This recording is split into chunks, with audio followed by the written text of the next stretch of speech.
In today's training, we will be taking a look at the life assurance features for Voyant Global. We're going to use an example case that I have, Pascal and Maria Larios. They've come to their advisor and they have some concerns about whether or not they would be okay as far as their expenses and lifestyle should one or the other pass away unexpectedly. So what I want to do first is get an idea of what that would look like. So we're going to go to our Insights tab and I'm going to select the Life Needs Insight and then click Get Started. What this is going to do is give us an amount of additional life insurance needed for you or your spouse should one of you pass away unexpectedly. This is telling us that Pascal would need an additional 883,000 euro in additional life assurance should he pass away early. If you look at the chart, you can see it's simulating his mortality next year, and that without his earnings and contributions to pensions and investments, Maria would be looking at a shortfall starting at her age 79. Clicking over to Maria's mortality, you can see the similar.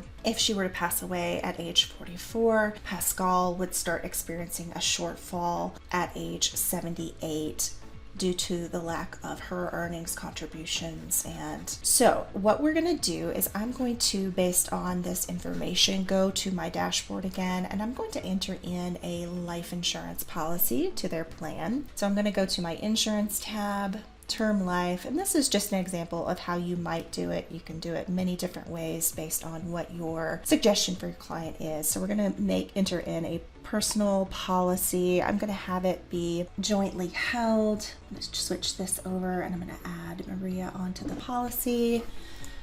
Give this a name, and we're just going to do a benefit amount of 1 million, premium of 850 annually. First death will be the payout type. Beneficiary will be whoever the surviving spouse is. I'm going to enter that into the plan. And then I'm going to create a what if scenario where we model an early mortality and we can demonstrate how the other spouse would be okay. So we're going to go to what if. I'm going to use the change life expectancy option. And the first one I'm going to do is going to be Pascal. So I'll move his mortality age to 48, just like we had it in the simulation. And you can see now we have the insurance payout. Maria would not be experiencing any shortfall. I'm going to click through and we're going to create this plan. Here we are. Now I'm going to manage this plan and change the name so we can see this is the plan where Pascal passes early, and you can show them that same thing with Maria if you want to create a second what if scenario, which is, for example, on our Let's See screen, we can compare and contrast. If Pascal were to pass away early, Maria would be able to maintain their lifestyle without any shortfall in the plan. I hope that this was helpful. If you have any questions, you can always reach out to us by clicking the name of your client in the top right and requesting support. Thanks for listening.